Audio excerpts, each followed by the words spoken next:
Happy St. Patrick's Day, everybody. I had a fun day today. I got up very early and I drove up to Bridgeport, Connecticut, where I arrived at 9:30 at the Bridgeport, Connecticut County Courthouse to see Jeffrey Sokol's sentencing. Jeffrey Sokol was arrested back in October of 2015, and he appeared this fall on the Hansen versus Predator segment of Crime Watch Daily. He eventually finally got around to sentencing him today. It was 15 months, 16 months in the making. He went through 3 different lawyers, but he finally pled guilty, and he was sentenced today. He received 30 months for his crimes. It was a 7-year sentence, suspended after 30 months. So if he serves 2.5 years and he behaves himself, he will get out and then be on probation for the rest of the sentence, and then 10 years of sex offender registry. He showed up with his lawyer and his parents, went in front of the judge, and it's the same judge that they've had for the other Hansen versus Predator cases. The biggest thing, the first thing that the lawyer wanted to straighten out was that the pill in Jeffrey's pocket was not the erection enhancer Cialis. It was really cholesterol, which is a drug used for IBS or Crohn's disease. It's an anti-diarrhea pill. I haven't had a chance to examine if a Cialis and a cholesterol look exactly the same. Maybe they both do, and they have a C, so maybe there was some confusion. But that's what the lawyer wanted to get out of the way. Jeffrey Sokol seemed like a nice guy. He was very well behaved. He spoke well. His lawyer went up first and explained that Jeff was a nice guy, that he had a job, that he was nice to his parents, that he had irritable bowel syndrome and Crohn's disease since high school, and that issue with his bowels made him put up a mask. He also said that Jeff had been humiliated from appearing on TV as well as chatter on the internet and YouTube, and he wanted to make it clear to the judge that what was shown on TV was not really how Jeffrey normally behaves. The judge said that he wouldn't hold any of the actions on the television show against him, that it was just going to be the other facts in the police investigation. But they said that twice, so they were worried about that Jeff appeared cocky and cold and was joking around on the show. They mentioned that Jeffrey had undergone a psychiatric exam, which included attaching electrical sensors to his genitalia and showing him pictures of children. The lawyer said that he had passed this test with flying colors.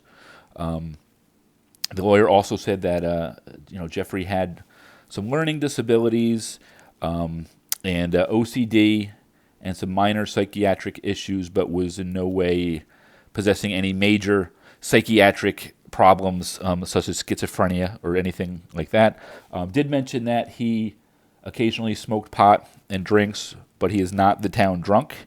But strangely, the lawyer said that Jeffrey was inept, but very good at hiding it. And I thought that was a very interesting term. It was kind of obnoxious, I thought. The lawyer did a good job, but the lawyer then argued, he said to the judge, in no way does this condone his actions of going to meet an underage kid. But 100 years ago, Your Honor, the age of consent in the United States was 9, and then it was raised to 12 and then to 13 and eventually to what it is today. So what he, is being sent to jail for today was something that 100 years ago was not a crime, which I thought was ridiculous. The judge just sat stone-faced about it. I think I was making some faces, but I was on good behavior as well as Jeffrey was. Jeff was really good. He only got agitated a couple times towards the end. He talked to the judge and explained, what a nice guy he was and how this would never happen again and how he took responsibility for his actions. He did mention that the decoy was being a little bit flirty and, bringing it on too, and the lawyer kind of grabbed him and shook him a little bit, to be like, Jeffrey, shut the fuck up. He also got upset when the judge, as the judge is reading his sentence, he said, in my mind, there's no doubt that your plan was to get this girl drunk and have sex with her. And Jeff, turned his head exaggeratingly and rolled his eyes.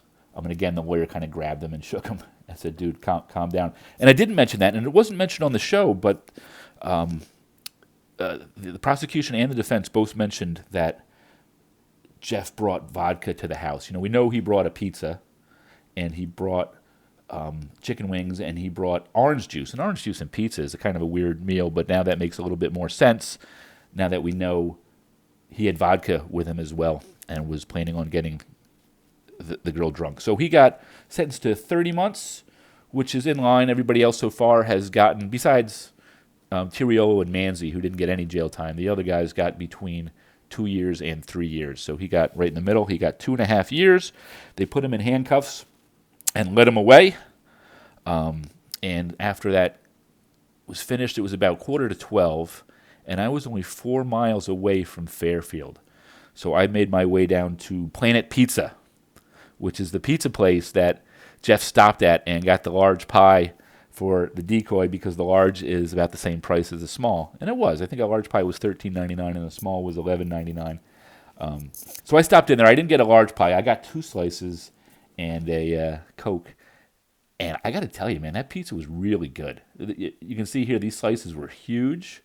It was hot. It was crisp. It was cheesy but not too gooey. It wasn't burnt, but it wasn't undercooked. I would give it about a 9 out of 10. The sauce was a little bit sweet. It had like a sugary aftertaste. So maybe leave out the sugar a little bit. But otherwise, man, that pizza was really, really, really good. And then realizing that I'm in Fairfield, I was only about 2 miles away from the Sting House. So I drove over to the Sting House and parked down the street. There's no parking around there. And as you can see, we got a blizzard on Tuesday. We got about 1.5 feet of snow, about half a meter for you non-Americans. And it's melting a little bit, but it's still pretty bad. And I walked down the side of the house. I walked around back. You can see the garage. You can see that fence and the back door where the predators went in. I knocked on the door and nobody answered. The house definitely looks lived in. Somebody's living there. But it was, 1 o'clock in the afternoon, so whoever lived there must have been at work or out doing something else. So it would have been neat to be able to go in and see the kitchen and see the kitchen table that the man boy's father made. Maybe have it sit on the stool. Maybe even use the restroom and figure out where the hell that light switch was. But all in all, it was a great day, a fun Hansen versus Predator experience. And remember, Michael Gentile's sentencing is coming up in 2 weeks, so hopefully I can attend that and fill you guys in on that. Have a good one. Bye-bye.